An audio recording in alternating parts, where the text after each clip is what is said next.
Bien, buenas tardes y bienvenidos a la presentación de Puerta Principal, el libro de Guadalupe Arbona.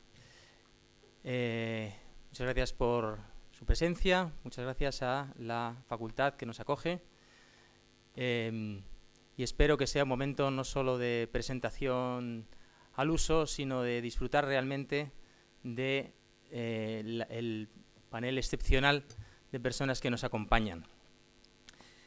Iré presentando más tarde brevemente a los que van a intervenir, pero sí quería decir como editor de este libro que para nosotros es un libro muy especial por la autora. Guadalupe Arbona ha sido la directora de la colección de literatura de Ediciones Encuentro prácticamente desde el inicio de esta colección.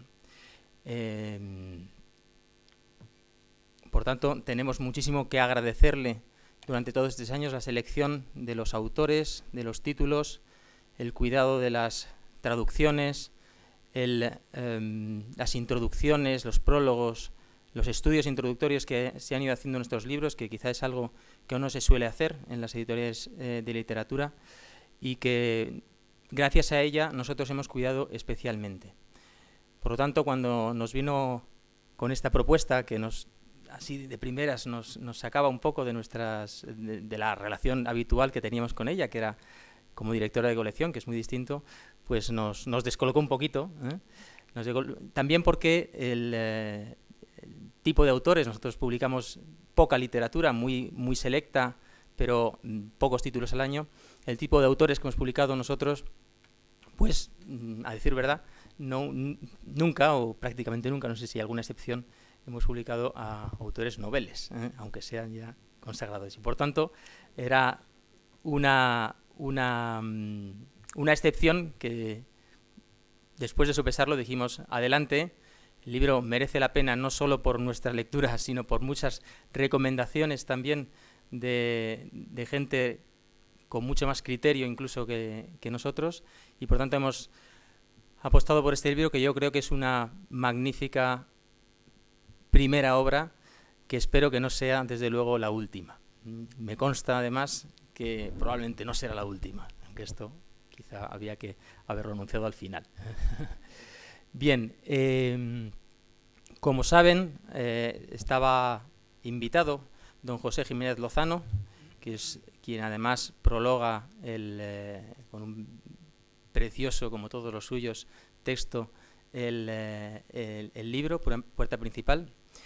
Desgraciadamente, por motivos de salud, en el último momento nos ha dicho que no podía venir. Como saben, está muy mayor, no vive lejos de Madrid y por tanto creo que podemos excusarle esta presencia. Sin embargo, ha querido estar de alguna manera presente con nosotros y nos ha mandado un pequeño texto que voy a pasar a leer. Dice así: al otro lado de la puerta principal. La primera vez que leí este diario me pareció que debía continuarse, pero luego me percaté que se le añadiese lo que se le añadiese, inmediatamente o con el tiempo, este iba a ser el diario de un enfermo en una estancia clínica, el lugar en el que son tratadas hoy nuestras enfermedades, de manera que lo que se escribe allí se escribe en un ámbito especial, y quizás la inteligencia y sensibilidad y los sentidos mismos y el ánima entera se transforman cuando entramos en el hospital o clínica, un poco o un mucho, como cuando entramos en una vieja abadía. Nos percatamos enseguida de que el tiempo o el tono vital son distintos. Y se comienza entonces a contar el mundo desde el principio, como si fuera nuevo. Nos damos cuenta de que hay una farola que se ve por la ventana y unas pastillas de colores que nos traen con la comida. Y comenzamos a hacer inventario hasta de las ventanas encendidas que nos parecen más misteriosas que como nunca nos habían parecido. Y también inventariamos los ruidos, sobre todo si son de pasos que se acercan. Y nos preguntamos con inquietud si esos pasos vendrán dirigidos a nuestra puerta y a nosotros. Aunque también pueden ser pasos de visitas, pero como ya no estamos acostumbrados a las antiguas visitas de enfermos, las que recibimos en la clínica nos parecen a veces audiencias que nos conceden los de fuera.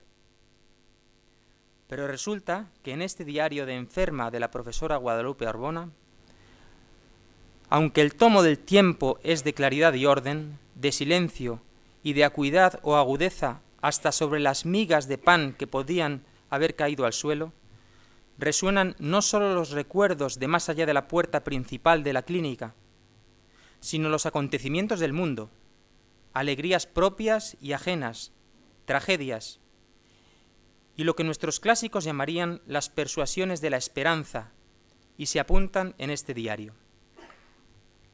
La ventana interior de esta habitación blanca de la que yo hablaba en el prólogo debía de ser muy grande, o como una suma de las ventanas encendidas que a la autora la extrañaron una noche.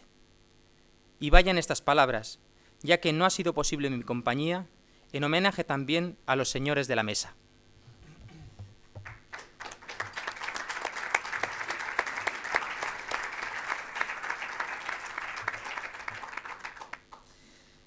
Me sumo al aplauso y como efectivamente...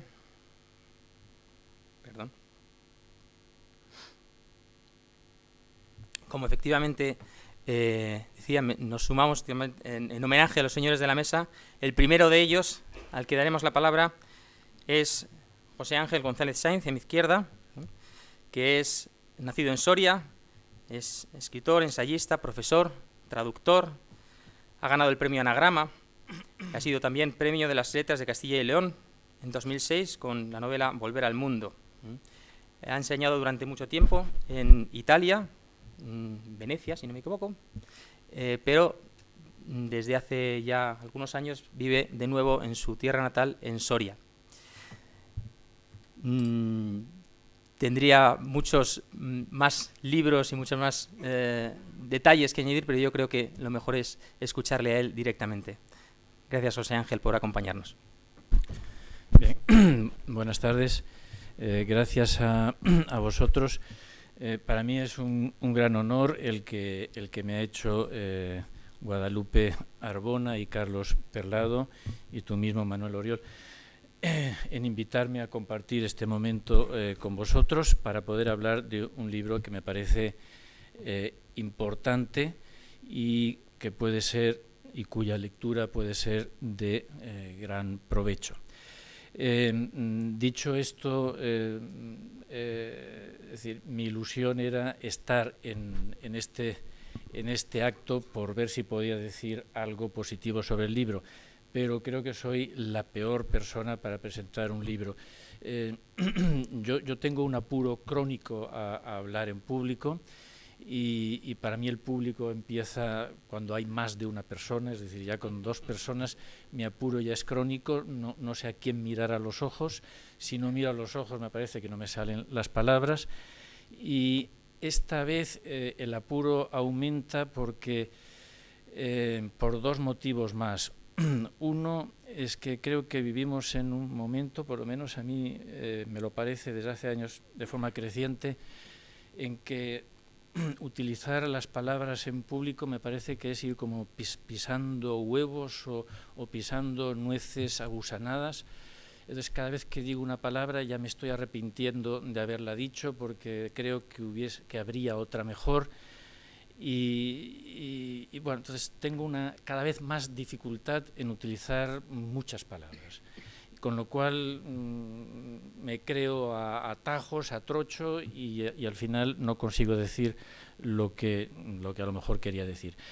El otro motivo de apuro es que, claro, vamos a hablar de un libro que es un libro que habla en voz baja y que habla para adentro. Y aquí vamos a hacerlo con micrófonos y hablando en voz alta y hablando para afuera. Bien, es toda una serie de contradicciones que espero que excusarán, pero que son insalvables. Es decir, que creo que ahí hay una quiebra que hay que tener en cuenta. Como he visto a Fernando de Haro y es un buen periodista, creo que hay que empezar a hablar desde el principio, a una costa de repetir algunas cosas para algunos que ya hayan podido leer el libro.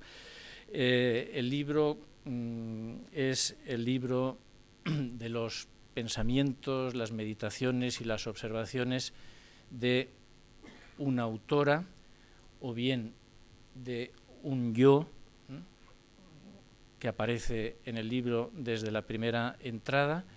Un yo es siempre una ficción, o por lo menos tiene mucho de ficción. Un yo es una de las posibilidades de conjugación de la persona, pero solo una.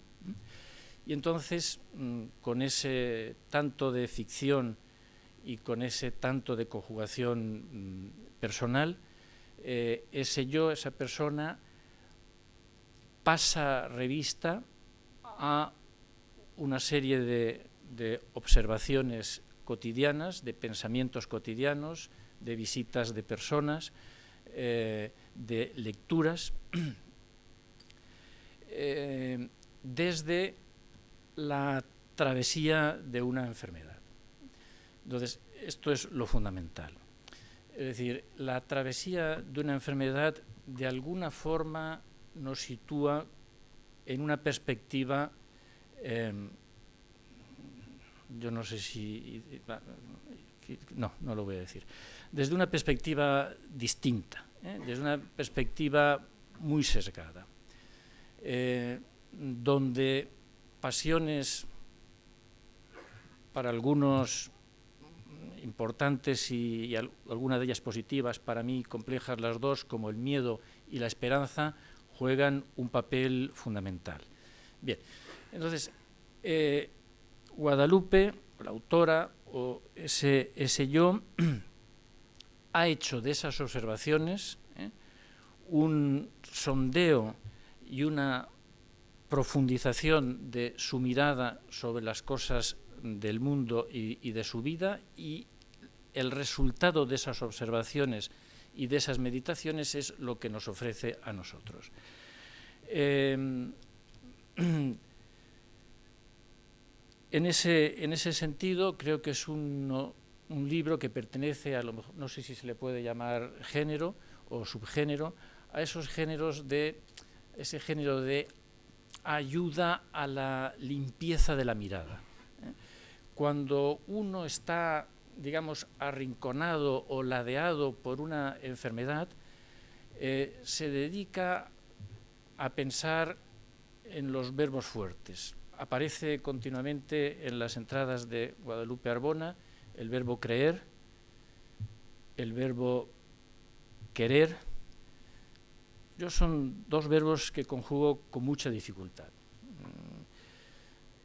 Aparece también alguna vez, y para mí es lo más importante, el verbo valer.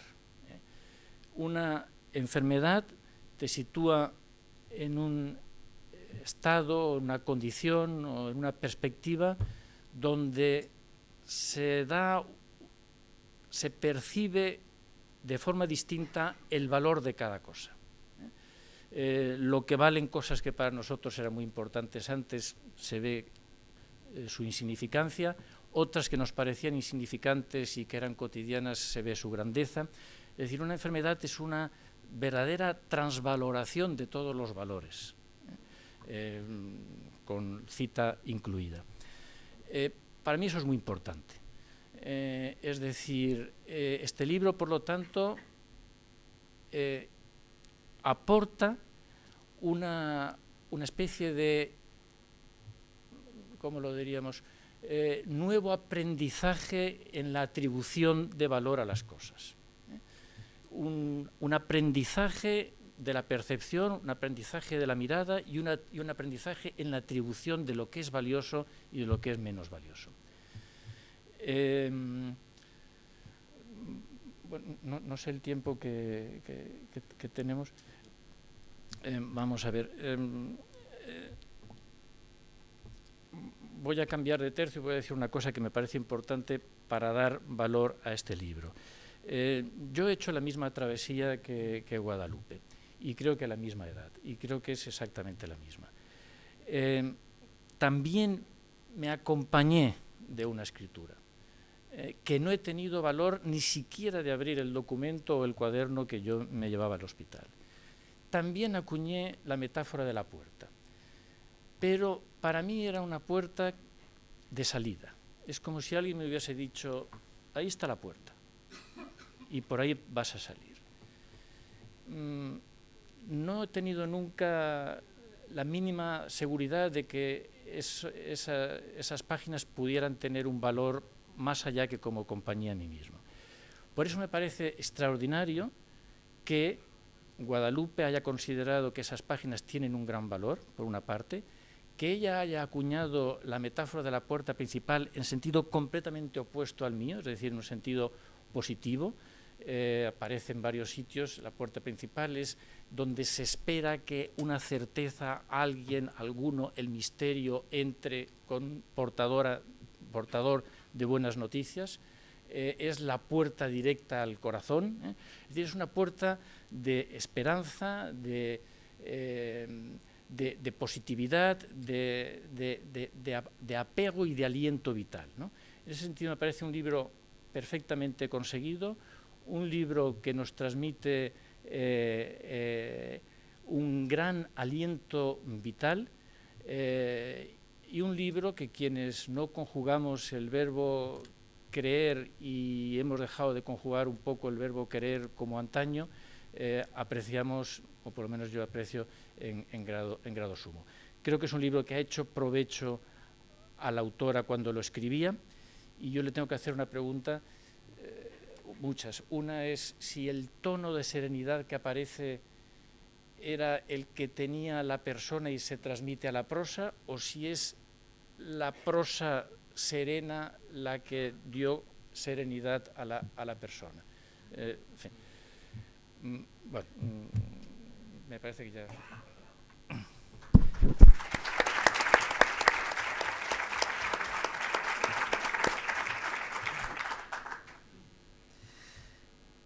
Bien, muchísimas gracias, José Ángel. Pasamos al segundo de los señores de la mesa, como ha acuñado don José Jiménez Lozano, que es Andrés Trappiello. Él es también escritor, nacido en este caso en León, si no me equivoco, provincia de León.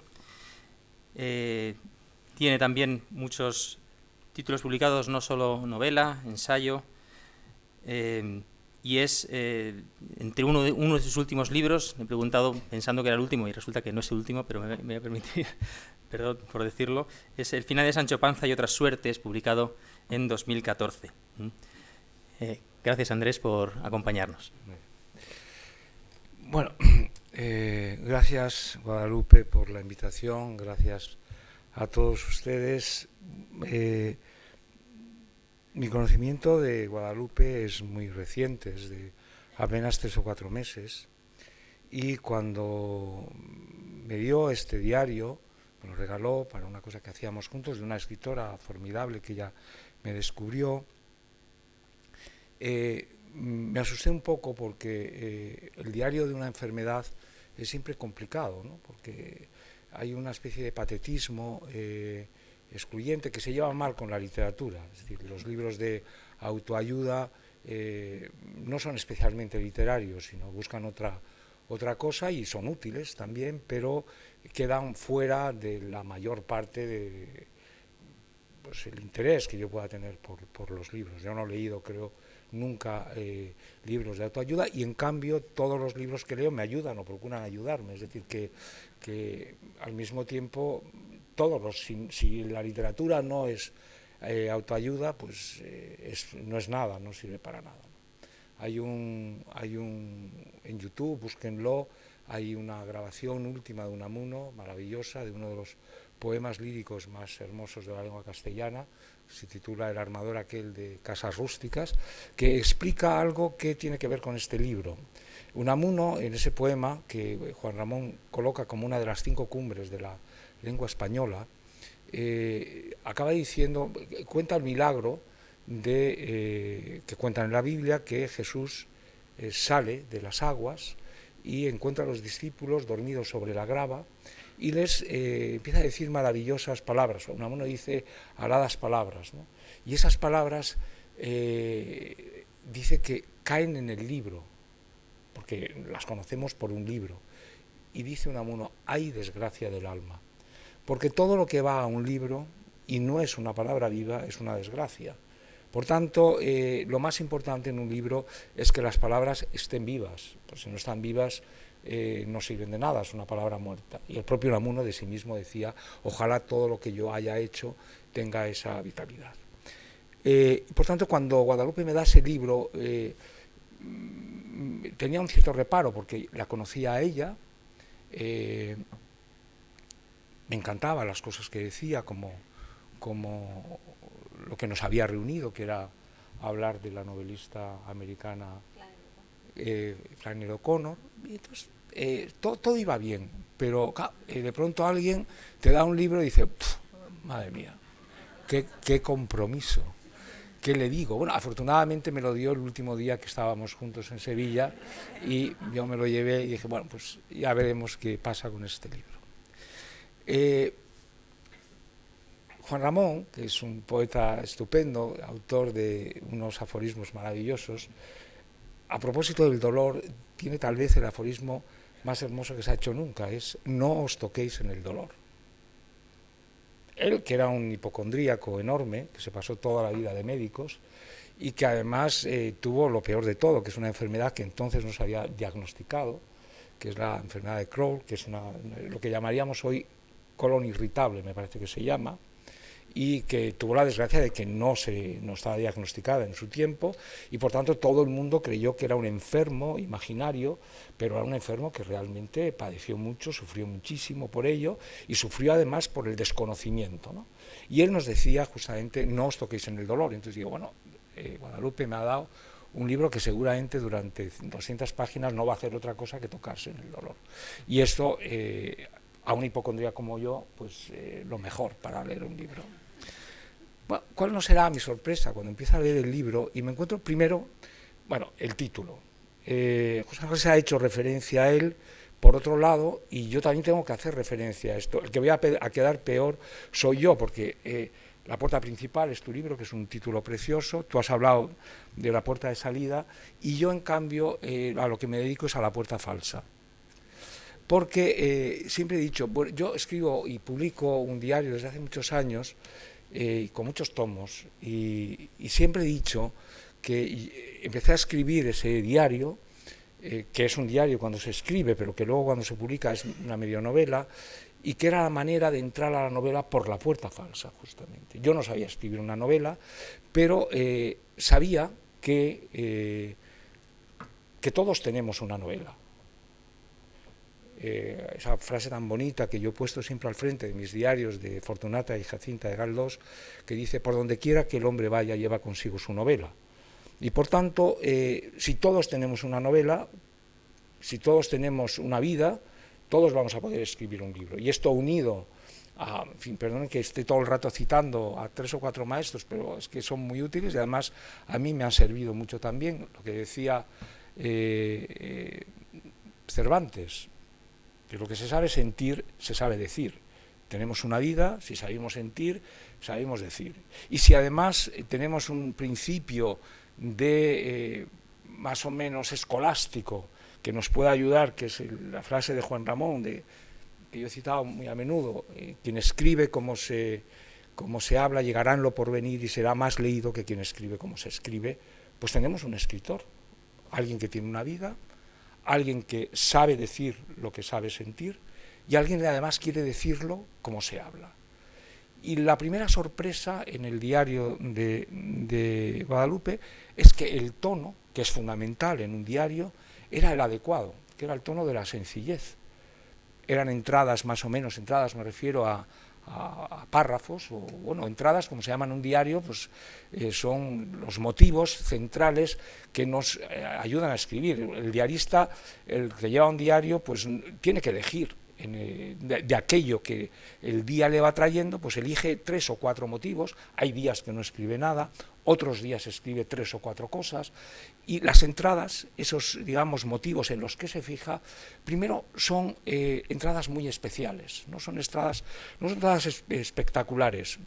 Se podrían referir, ella es una madre, por tanto habla del hogar, habla de su familia, ella es una mujer que trabaja, habla de sus alumnos, habla de sus clases, viaja, lee, va al cine, le comentan, le escriben amigos, eso es de lo que habla. Es decir, es una persona que cuenta estas cosas, pero empieza a contarlas cuando ya tiene una cierta edad. El problema de los diarios en general, y yo en esto sí que tengo una cierta experiencia, es que le sirven mucho al que los escribe y casi nunca sirven al que los lee. Es una cosa muy rara, porque la persona que cree poner su alma al desnudo en el diario, le parece que ese acto, que es un acto de valor, es suficiente como acto de valer, y realmente no vale mucho. ¿Os acordáis de esos diarios que se vendían, sobre todo para las niñas, que son las que parece que tienen un alma más grande, seguramente lo tienen, esos diarios que venían con un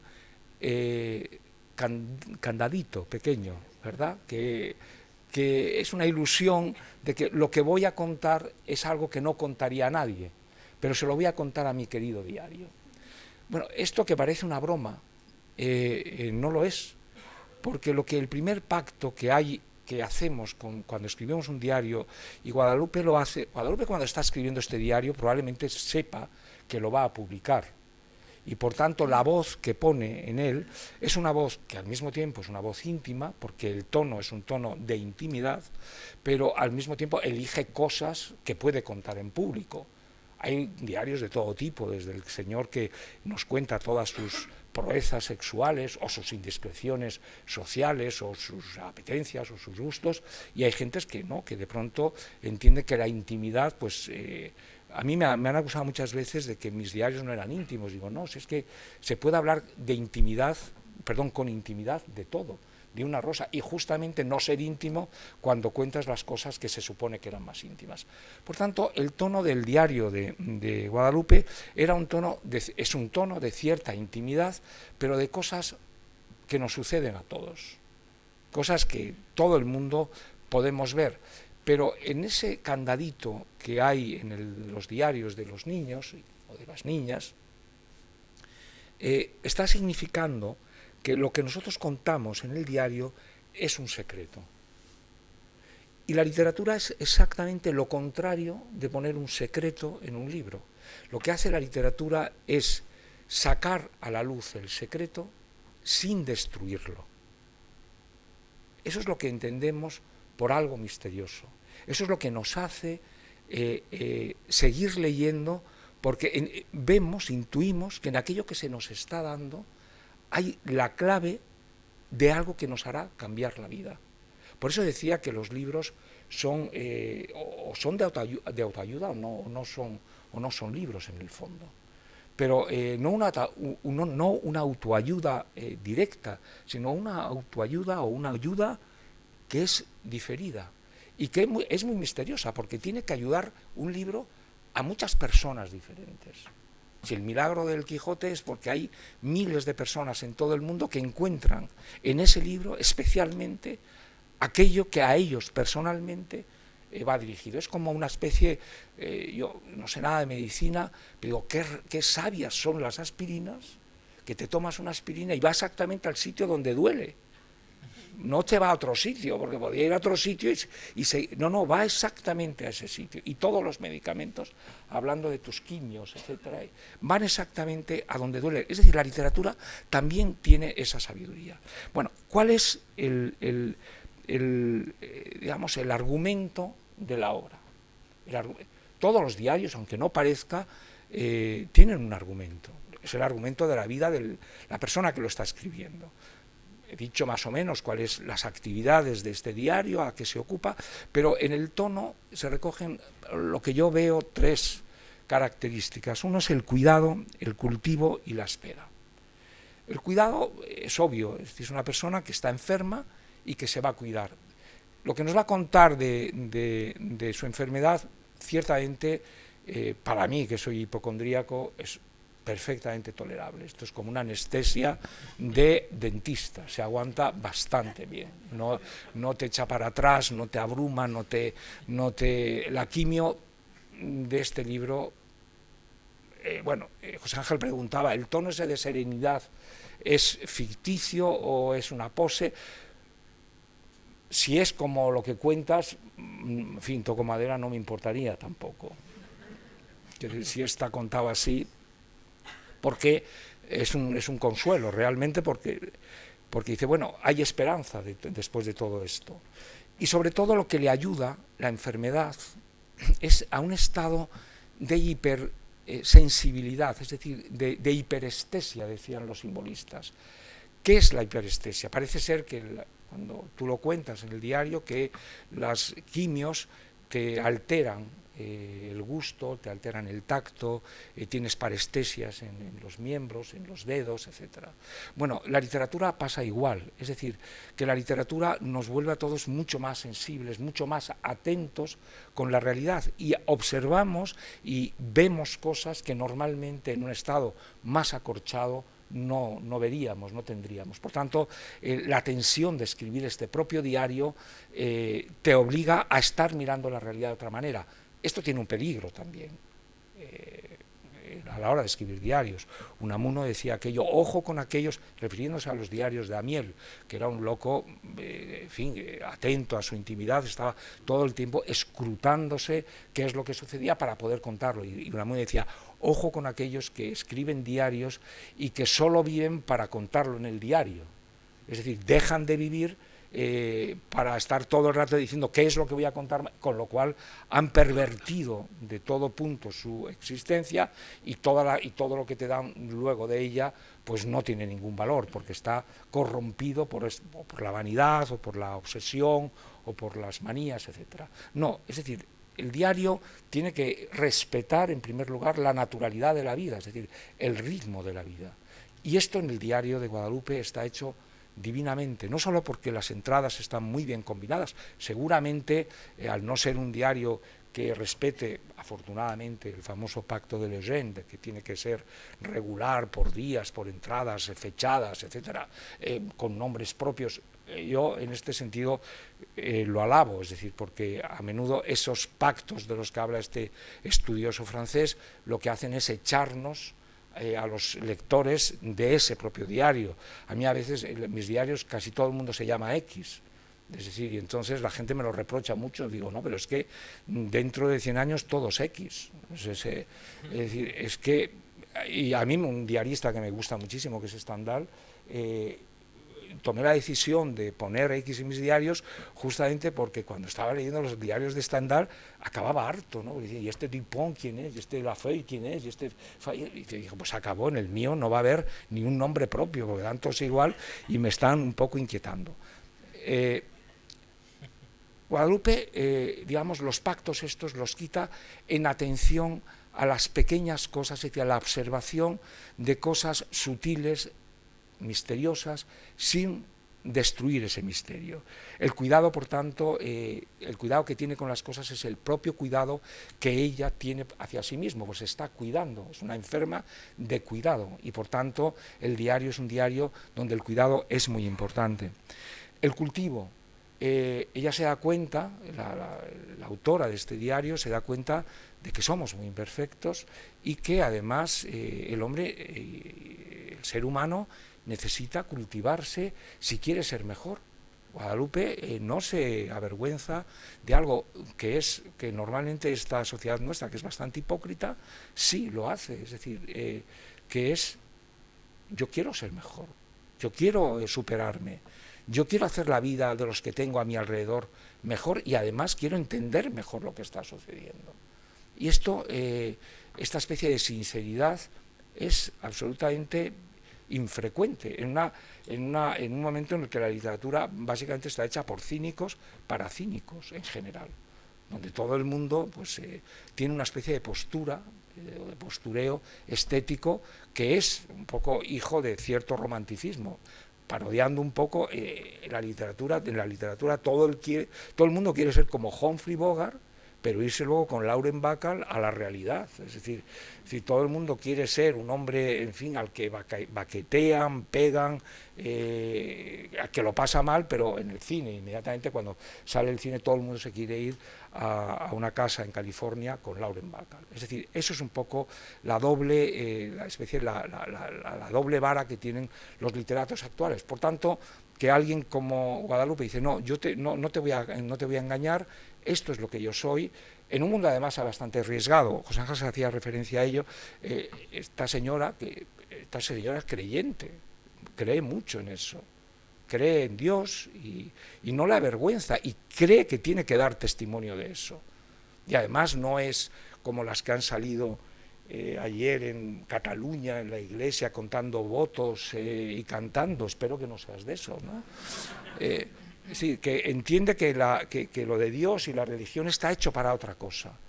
Yo no soy creyente en ese sentido, yo creo en Dios. Como decía Ramón Gaya, yo como creo mucho no voy a la iglesia. ¿Sí? Entonces, porque no me hace falta, porque soy creyente de eso, creo en ese misterio. Pero soy respetuoso con los modos de creer de todo el mundo. Yo no sé, al final, qué me ven a mí los escritores, pero todos los escritores creyentes, sabiendo que no lo son, me piden que presente sus libros. Y yo estoy convencido que rezáis luego para ver si me convierto. Pero yo pongo todo lo que puedo de mi parte. Entonces, y que Guadalupe en su libro trate seriamente eso. Bueno, esto hay que unirlo, obviamente, con la obra de José Jiménez Lozano, que es tu maestro. Y es lo mismo, es decir, yo creo que la enseñanza de Pepe, para ti y para mí también, y para la gente que lo tenemos por un maestro, es, bueno, la relación que nosotros tenemos con lo sagrado es una relación que, por mucho que se comunique, es una relación personal e íntima, y es parte de esa intimidad, aunque hagamos luego una especie de testimonio de eso, porque eso es valioso también. Y por tanto, no hay que rehuir que esa valentía tuya de confesarte en público de ese modo, pues realmente es tan inaudito en la literatura. Hay mucha literatura en ese sentido, es decir, que hay mucha gente que es católica o que es creyente, pues como María Zambrano, en la literatura española, Pepe Jiménez Lozano, José Bergamín, es decir, gente que se tomaron, el propio Ramón Gaya, gente que se ha tomado muy en serio eso, fuera de una cierta exhibición del asunto. Como decía Juan Ramón, no os toquéis en el dolor, y tú es de agradecer que tampoco te tocas mucho en la fe, es decir, que tampoco haces proselitismo de ese asunto, sino que das un testimonio. Yo creo que ese es el modo de acercarse a lo sagrado sin destruirlo tampoco. Y ya por último, algo que está en todo el libro, y yo creo que es el arte, básicamente. El arte siempre es, de lo que trata el arte, es de la espera. Estamos aquí esperando, todo el mundo. Está la vida, es una especie de espera del acontecimiento, de lo que vaya a suceder. Y hay que ser paciente con esto y esperanzado. Entonces, este diario tuyo, pues es la combinación de estas tres cosas: del cuidado, del cultivo y de la espera. Y la enfermedad es, bueno, un hilo conductor, pero no es el más importante a mi modo de ver. A mi modo de ver son la combinación de todas esas cosas, donde al final hay una persona de carne y hueso que nos está diciendo algo con palabras muy sencillas, con palabras muy elegidas. Bueno, claro, es tu primera obra, pero tú, en fin, eres, no te iba a decir perra vieja porque suena fatal, pero eres una persona ya muy experimentada que ha llegado a este libro con mucha literatura detrás, pero sin los resabios del diarista, que normalmente tiene un espejo delante. El problema de los diarios es que es muy difícil mirarse en un espejo y no querer parecer más guapo de lo que somos. Yo no conozco a nadie que se mire en un espejo y que no haga así, y cosa absurda, porque es para nadie. Entonces, un diario es el espejo por antonomasia. Es decir, si decía Stendhal que la novela es el espejo paseado a lo largo del camino, el diario es el espejo que tenemos en casa y que vamos a compartir con alguno. Bueno, yo te doy las gracias por el diario como lector y te doy las gracias como amigo, porque de pronto no tenía una amiga personal, pero no tenía una amiga literaria, y ahora tengo 2 por 1. Tengo amiga y tengo amiga en la literatura. Muchísimas. Bueno, yo les recomiendo ahí fuera, no se anden con chiquitas, compren el diario. Es muy fácil de leer, son entradas muy pequeñas, cada una tiene su pozo. Hay en la literatura muchas cosas falsas, y para una de las pocas verdaderas que tenemos, pues no lo vamos a dejar desasistido. Gracias, Guadalupe.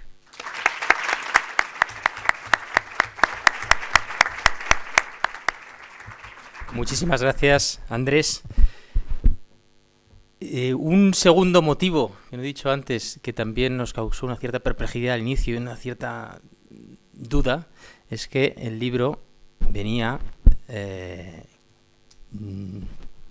como ya decidido, como un libro ilustrado, cosa que también se salía un poco de nuestras casillas. Pero una vez que vimos las ilustraciones, comprendimos que efectivamente tenían que ir acompañando el libro.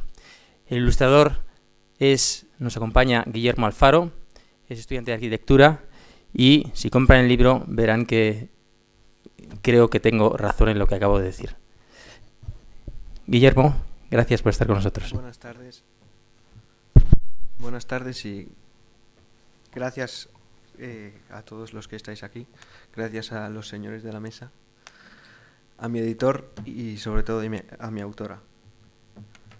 Hay una cita bíblica en San Pablo a los Corintios que desde un momento determinado de mi historia me ha acompañado mucho, porque no la puedo separar de las palabras que conforman mi identidad.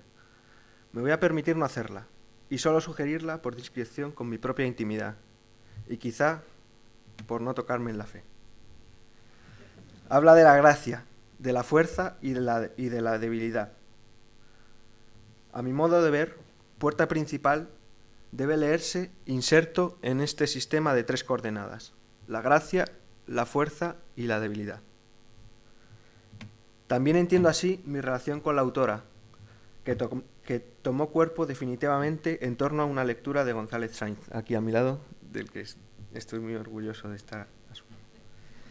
Por lo tanto, ni mi trabajo como ilustrador, ni mi manera de explicárselo pueden estar fuera de este sistema. Miren, para el que les habla, no hay momento de mayor debilidad que cuando el lápiz se apoya en el papel. Quizá el instante antes.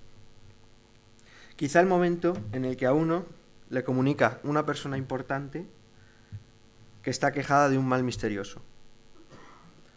O quizá cuando esa persona importante le dice que ha pensado en él para completar su obra. Obra en la que relata la manera aún más misteriosa con la que ha afrontado el mal que la quejaba. En mi producción artística, la obra de más calidad nunca la he creado, sino que me la he encontrado. Ha sucedido algo que la ha hecho surgir. Nunca he descubierto en mi obra una fuerza expresiva mayor que cuando mi trazo se ha encontrado con las palabras de Guadalupe Arbona en sus cuadernos, que empezó a escribir sin intención de publicarlos y nos enviaba sus preferidos. El lápiz se apoya en el papel y el trazo tiembla, como tiembla una cortina al abrir la puerta principal. Ahora, esos cuadernos y esos dibujos son un libro ilustrado que ustedes pueden tener en sus manos. El fruto maduro que queda en las mías es una gratitud inefable por formar parte de esta obra. Muchas gracias.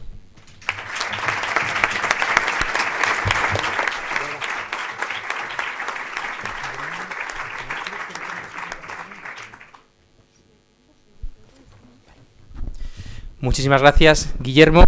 Y, por supuesto, tenemos con nosotros a Guadalupe Arbona, la autora, que tiene además también algunas preguntas dirigidas a las, ya desde la mesa, y al que, si hay tiempo al final, también lo digo para que vayan preparándose, también podemos dirigir preguntas a ella y a cualquiera de los señores de la mesa desde el público.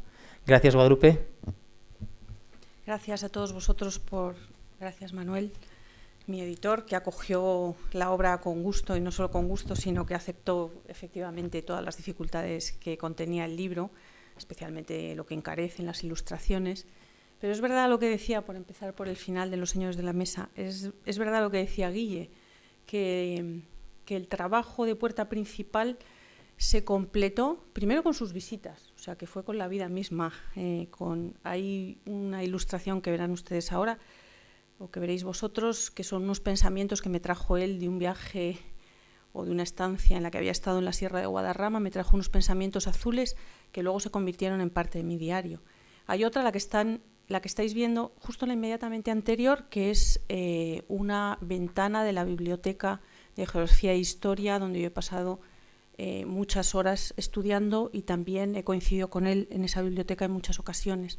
Por lo tanto, gracias al editor, a Ediciones Encuentro, a Manuel Oriol, a Carlos Perlado, que ha tenido el cuidado de llevar el libro desde el principio hasta el final, en todos los procesos que eso implica. Y empiezo por contestar a lo que me decía José Ángel, si es primero la palabra o si es primero la vida. Pero se lo voy a hacer en forma de pregunta sobre una obra suya, Ojos que no ven. Ojos que no ven.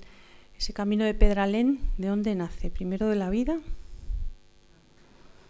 o de la palabra?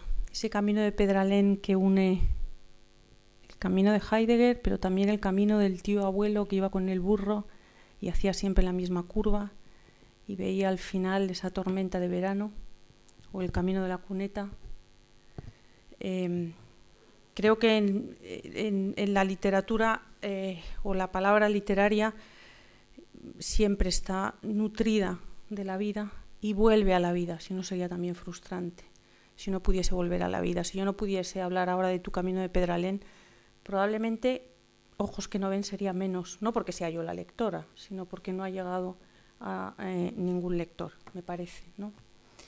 Y respecto a un comentario que hacía Andrés, me gustaría entrar en muchos de ellos, de los que ha hecho, ¿no? Pero uno que me decía, ¿querrás que me convierta? No, me convierto yo a tu manera de mirar las cosas, Andrés. El último diario que he leído de Andrés Trapillo es Una caña que piensa, que es su 7ª entrega de las 21 que tiene, y en ella hay tantos párrafos que casi me sé de memoria, pero hay uno de ellos donde habla de una ella que ha dejado la casa por la mañana, él está escribiendo, y le acompaña el modo en que ella ha dejado la cama hecha, cómo ha doblado la sábana, qué luz tiene, de tal manera que su ausencia es presencia y su presencia es ausencia, y vuelve a ponerse en su escritorio a escribir con la compañía de esa ella, de esa amada. Si esto no es el misterio, no sé, venga Dios y lo vea, ¿no? O en otro momento en que hablas precisamente del misterio con estas palabras, y hablas de cómo, bueno, al menos a mí me ha resonado en un contexto en donde siempre que se habla del misterio es de algo extraño, que asusta, que complica la vida, y sin embargo tú hablas de cómo es todo lo contrario, cómo la clarifica, la hace transparente, la hace luminosa. Y en tu prosa, en tus diarios, eso siempre está presente. Por lo tanto, yo aprendo de tu manera de mirar las cosas. Y aquí está al que echo de menos, fundamentalmente. Está presente a través de sus notas José Jiménez Lozano, maestro y entrañable amigo. La nota que me ha mandado y que la he escrito en 2 horas, porque me ha llamado muchas veces para decirme que qué pena que no podía venir, pero le mandaré unas notas, y a las 2 horas las tenía en el ordenador. Siempre me recuerda como un ancianito que prepara unos caramelos en el bolsillo para sus nietos, ¿no? Eso me estaba dando lo mejor de sí, pero con esa actitud que tiene siempre de niño y de sabio a la vez, porque es un gran sabio. Me gustaría haberoslo presentado a todos, que sois amigos míos, que hubiera estado aquí, que hubiera venido de la mano de otros tan queridos como son José Ángel y también Andrés, a los que estima muchísimo.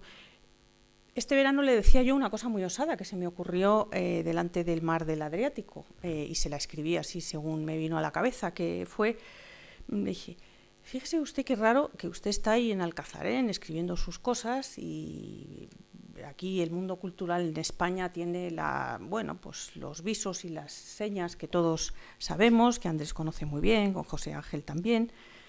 Determinadas direcciones, Andrés ha hablado de cierto escepticismo en muchos de los escritores actuales, y yo le decía, y sin embargo, usted ahí en Alcazarén ha seguido su senda, ha seguido escribiendo aquellas cosas que veía sobre un petirrojo, sobre la lugareña, sobre la España medieval, sobre una Santa Teresa que va en carromato y se atranca en un momento determinado, sobre esas cosas que parecen insignificantes y, sin embargo, escribiendo estas cosas, diciendo que sí del modo en que él lo ha hecho a la realidad y a la escritura, ha abierto una brecha en el mundo cultural español, me parece, ¿no? Estando al margen, porque él siempre dice que es un poco un outsider, que está en los márgenes, sin embargo, siendo fiel a su propia escritura y manera de ver las cosas, ha generado un camino, una senda que muchos seguimos. Querría haber traído aquí a Jiménez Lozano para que conociese o pudiese saludar al señor decano, que está también aquí, y a mi oncóloga, Carmen Guillén, que ha venido esta tarde, y a mis familiares y a tantos amigos nuevos, porque habéis estado conmigo en las aulas, viejos, porque os tengo como preciados desde que era una niña. Os agradezco a todos vosotros que estéis aquí. Si tuviera algo que decir para intentar explicar cómo surgió este libro, diría que utilizaría una imagen que se acomoda a la forma en la que tuve de escribirlo, y es el descubrimiento que uno tiene de una flor silvestre que nace en el asfalto, porque yo vivo en la ciudad, y aunque añoro el mar y el campo, sin embargo vivo cerca de la M30 y en un bloque de pisos, y a veces en mis paseos me encuentro con una flor silvestre que parece un milagro, que haya nacido entre unos pocos puntos de polvo, en un aire contaminado, que está casi con un verdor que no parece verde, y sin embargo ahí está, discreta, pasa inadvertida para muchos, pero irreductible. Porque cómo pensar que me iba a poner yo a escribir a mi edad, 50 años y algo, ¿no? Y me iba a poner a escribir. Y cuando muchas veces me habían preguntado, ¿tú no escribes? Cuando hacía crítica literaria o iba a un congreso, mis alumnos me preguntaban, le voy a dar esto, pero usted también escribe. Y yo siempre decía, no, si a mí lo que me gusta es poner delante lo que escriben otros. Y sin embargo, sucedió así, que de repente me puse a escribir. Cuando he pensado en esta imagen de la que nacen estas notas como una flor silvestre, he tenido que relacionarla con un relato de Elsa Morante, la mujer de Alberto Moravia, el italiano, en el que aparece una flor en un muro. Es el relato que cuenta la historia de un soldado de las SS y narra el último instante de su vida. Está marchando hacia el patíbulo y en ese momento, cuando se acerca al muro que tiene justo detrás, descubre una flor insignificante que crece en la pared, contra la que va a morir, y dice así Elsa Morante: era una florecilla miserable, compuesta de 4 pétalos violetas y de un par de hojitas pálidas, pero con aquella primera luz del alba, el soldado vio en ella, con su esplendor, toda la belleza y la felicidad del universo, y pensó: si pudiese volver atrás y detener el tiempo, estaría dispuesto a pasarme toda mi vida adorando esa florecilla. Es verdad que yo no me he enfrentado como el personaje protagonista de esta historia a un pasado atroz, como puede ser el pasado nazi, pero en mi vida irrumpió de repente la posibilidad de perderlo todo, porque eso es una enfermedad seria como la que yo he tenido. Y desde esta situación vertiginosa, ¿no?, de vértigo, se abren todas las posibilidades de una conciencia libre, conciencia que se puede resumir en la permanente alternativa a la que se enfrenta uno cada instante. O bien la que representa el personaje de esta historia, que decide despreciar la flor a pesar de haber visto su maravilla, o rendirse a la admiración porque las cosas sean, aunque sea en su poquedad. En el personaje del cuento, el primer sentimiento es de fascinación por la flor. Dice lo que acabo de leer: si pudiese pasar toda mi vida adorando esa florecilla, pero un segundo después prefiere destrozar su hermosura. Y por eso la historia termina con estas palabras terribles. «No», gritó para sí el soldado, dándose una vuelta con furia. «No voy a volver a caer en ciertos trucos». Y como tenía las manos atadas, arrancó aquella flor con los dientes, la arrojó al suelo, la pisoteó y escupió sobre ella. Sí, se puede pisotear la belleza que se encuentra en el límite de la vida. Pero creo que a nadie se le oculta que existe otra opción. Ante el descubrimiento de una flor desvaída, se puede admirar su maravilla y se puede intentar describir con pobres palabras. Eso es lo que he intentado. Estas notas responden a la búsqueda de los conatos de ser que gritaban dentro. Los sentía moverse y bullir en mí y fuera de mí a lo largo del año pasado. Puerta Principal ha nacido de este descubrimiento de las cosas en un momento que estaba delante de mí la posibilidad de que dejasen de ser como yo las conocía. María Zambrano, en un librito precioso que me tiene cautivada estas últimas semanas, una conferencia que dio en México en 1943, habla de cómo el género, bueno, el título confunde un poco porque se titula el género, confesión, un género literario, pero sin embargo yo creo que es mucho más que eso. Hace todo un repaso por la filosofía moderna y yo creo que por uno de los grandes dramas de los que todos estamos aquejados.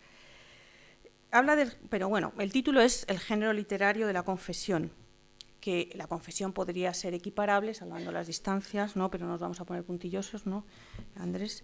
Equiparable al diario o a algunas páginas o cuadernos que se puedan escribir. Dice que es el género de la crisis, dice María Zambrano. Ella se refiere a la crisis de nuestra Europa y sus palabras me parecen proféticas hoy, con lo que estamos viendo y con la que está cayendo. Y dice que la naturaleza de una crisis es que produce una fisura entre verdad y vida. La verdad no enamora a la vida, dice ella textualmente, y la vida se siente humillada. No reconoce que puede ser transfigurada por la verdad. Y por eso María Zambrano se hace una pregunta que yo he hecho mía. ¿Cómo salvar la distancia? ¿Cómo lograr que vida y verdad se entiendan? Dejando la vida espacio para la verdad y entrando la verdad en la misma vida, transformándola hasta donde sea preciso sin humillación. De una manera torpe esto es lo que he querido hacer, muchas veces sin darme cuenta, hacer que hablase mi yo de las cosas a las que estaba agradecida, de los momentos de dolor o de pregunta. Mi vida estaba en crisis y nuestro mundo también lo está. Y anhelaba y anhelo esta transformación de mí misma y del mundo que me rodea, salvar de algún modo esta distancia. Desde dentro de esta microcrisis, la enfermedad, y macrocrisis, por llamarlo de alguna manera, la del derrumbe de muchas certezas que parecían sólidas, hoy todos sentimos el dolor de lo que pasa en nuestro país y vemos cómo parecen caer evidencias sobre lo que significa la democracia, o la convivencia, o la libertad. Buscamos un punto seguro desde el que volver a empezar. Y yo creo con Zambrano que solo se puede empezar por el que es aparentemente más débil. De hecho, ella pone como propuesta la confesión. ¿Y la confesión qué es lo que lleva? El más frágil, el más débil, el debilísimo yo, la persona. Puerta Principal pertenece a eso que los críticos llamamos escrituras del yo. Y quiere ser una contribución, aunque sea humildísima y desde una esquina, para un mundo mejor. Hay pensadores y científicos dedicando muchos esfuerzos y lo mejor de sí para averiguar cuál es la singularidad y la grandeza del hombre, de este yo.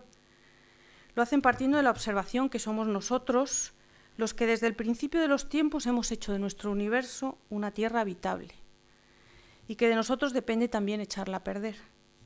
Este verano he leído un bestseller que probablemente muchos de vosotros o al menos habéis ojeado o habéis visto en las librerías o habéis comprado y leído. Homo Deus, breve historia del mañana, de Harari. Un estudioso israelí que se pregunta por los hallazgos de la inteligencia artificial, sobre sus aportaciones y descubrimientos. En el centro de su reflexión aparece formulada la pregunta, ¿qué es el yo? Y expone lo que los estudios dicen hoy sobre esta singularidad que somos. Existen estudios que concluyen que los algoritmos son la clave y permiten un conocimiento superior al de la pareja o persona con la que se convive. Y por supuesto, los algoritmos dicen más de nosotros que lo que podemos nosotros saber. Dice así Harari: un algoritmo externo puede teóricamente conocerme mucho mejor que yo nunca me conoceré. Un algoritmo que supervisa cada uno de los sistemas que componen mi cuerpo y mi cerebro puede saber exactamente quién soy, qué siento y qué deseo. Una vez desarrollado, dicho algoritmo puede sustituir al votante, al cliente y al espectador. Entonces el algoritmo será quien mejor sepa lo que le conviene. El algoritmo siempre tendrá la razón y la belleza estará en los cálculos del algoritmo. La validez, cierro la cita, la validez del algoritmo para el conocimiento es una de las cuestiones que más se están desarrollando en la cultura actual, la cultura y las ciencias de la vida. Según esto, se podría pensar que las escrituras del yo son innecesarias. La cuantificación de nuestros likes, la colección de nuestras compras por Amazon, de nuestras búsquedas en Google, las huellas que dejan nuestras cookies o el análisis de las fotos que subimos en Instagram, además de los tweets que seguimos, son ya materias suficientes para establecer quiénes somos. Pero hay algunas cosas que no soluciona el procesador de nuestro algoritmo o lo hace solo numéricamente, y es conceder unidad a cada uno de los fragmentos de la vida. Harari sitúa los hallazgos de la inteligencia artificial en una época y dice así: en el siglo XVIII, el humanismo dejó de lado a Dios al pasar de una visión del mundo teocéntrica a una visión del mundo homocéntrica. En el siglo XXI, el dataísmo podría dejar de lado a los humanos al pasar de una visión del mundo homocéntrica a la visión del mundo datacéntrica. Estos logros de la inteligencia artificial me hacen caer en la cuenta de la sed de yo que existe en nuestra cultura, de saber quiénes somos, del anhelo por averiguar quién y cuál es el quid que nos define. También lo veía la Zambrano, que admira estos escritos, cito: de alguien, admira los escritos de alguien que no ha borrado su condición de sujeto, porque ese es el lenguaje del sujeto en cuanto tal. No son sus sentimientos, ni sus anhelos, siquiera, ni aun sus esperanzas. Son sencillamente sus conatos de ser. Es un acto en el que el sujeto se revela a sí mismo por horror a ser, a medias y en confusión. Puerta Principal busca salir de esta confusión y, digámoslo así, de ser un medio ser, como diría José Bergamín. Ahora bien, si es verdad que el libro nace de la voz que escribe, también es cierto que no llega a ser tal el libro hasta que no encuentra un destinatario, alguien que lo lea. Antes os hablaba de mis visitas y de mis conversaciones con Guille, y yo he buscado siempre un lector que recogiese lo que yo descubría, imaginaba, lloraba, leía o pensaba. Uno de los primeros que leyó estas notas fue Raúl, que está aquí hoy. Estaba en Londres viviendo en ese momento, unas circunstancias bastante difíciles, y cuando le llegaron algunas de estas notas escribió lo siguiente. Y se ha dado una curiosa casualidad, me escribía. Es una tontería, pero te la contaré de todas formas. Llevaba ya un tiempo largo cargando un cansancio tremendo. Y el problema no era esta sensación de no saber hacia dónde ir, que es algo que hasta lo que uno puede acomodarse, sino el cansancio. El sentir que ni andaba, que apenas podía arrastrarme hasta el final del día. ¡Qué año más agotador! Y ya por pura desesperación me compré un botecito de vitaminas. ¿Algo harán?, pensé. Casualidades. El mismo día, o quizá el día después de empezar a tomarlas, comencé a leer estos retazos de tu vida que me has dejado ver. Y yo no sé qué ha pasado, Guadalupe, si es que lo tuyo, tu vida, tu experiencia también son como vitaminas para el alma, pero qué días estos últimos. No por buenos ni por malos, sino por brillantes e intensos. Como si alguien le hubiera pegado un soplido a la vida y ésta se hubiera llevado el polvo que se había ido posando sobre ella, poco a poco, con el tiempo. Qué bien se ve ahora lo que había dejado, del pozo opaco del tiempo y el cansancio a una suerte de barniz que lo esmalta todo y que me llama a mirarlo, que lanza chispas de luz. Esas palabras de Carver, hoy mi corazón se abre por primera vez después de meses, qué ciertas se me presentan estos días. Puedo leer esto sin vergüenza porque sé que lo que descubre Raúl en esos retazos tiene solo un mérito, el gesto sencillo pero poderoso de la libertad, abrir la puerta principal para que entre la vida. Este comentario me animó a seguir escribiendo y a publicar lo que hoy tenéis entre las manos. Es por esa puerta principal por donde entró ese, también hoy aquí, que es para mí la presencia de la irreductibilidad de la vida, incluso en las circunstancias más adversas, y entraron los pájaros mañaneros, y las nubes cambiando el escenario de mis paseos, y las alcachofas que me traían mis padres de Valencia, y una española que se hizo inglesa, y los poemas de los amigos, y los refugiados, y los médicos del Ramón y Cajal, y mis queridos alumnos, y las manos de mis seres queridos. Así el diario se convierte en un diálogo con muchos túes, y con otro tú, que espero que recoja mis fragmentos, porque esto es puerta principal, la reunión de fragmentos, de trozos incompletos, esbozos que al salir, a través de las palabras, buscan abrir sus límites, trasponerlos y encontrar más allá de ellos su unidad acabada. Espero, me quejo, quiero ser escuchada y busco al escribir sobre mi tiempo que haya un tú que componga mi figura completa. Ese tú que en nuestra cultura se ha llamado Dios o el misterio que hace todas las cosas. A este propósito y para terminar, cedo la palabra a un buen amigo, otro buen amigo, escritor, agnóstico, que sabiendo lo difícil que es en nuestra cultura hablar de esa presencia divina, la describe así en el libro. Luego está la dimensión religiosa, cito, luego está la dimensión religiosa del libro, el enorme peso que tiene Dios en tu escritura. Pienso tú, como cristiana, lo sabes mejor que nadie, en cómo Dios ha sido empujado en nuestra sociedad hasta el rincón. Me parece que tu texto, tan cargado de humanidad, puede ser leído por cualquier persona sensible que haya experimentado el dolor, la enfermedad y la pérdida, pero también el asombro ante una flor azul, un olmo arrinconado o las luces que se encienden en una ciudad en que anochece. Y cada tanto, en medio de ese paisaje diario de cafés, salas de espera, pequeños viajes, visitas que meriendan, aparece Dios, con su nombre completo.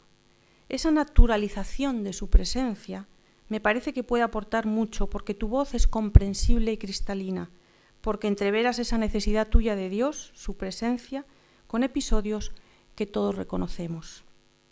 Eso que llama mi amigo la naturalización de su presencia tiene un nombre, un rostro y una historia en mi propia historia.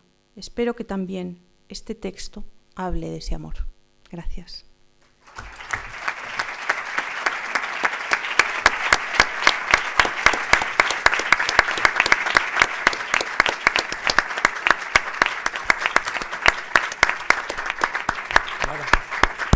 Creo que no hubiera...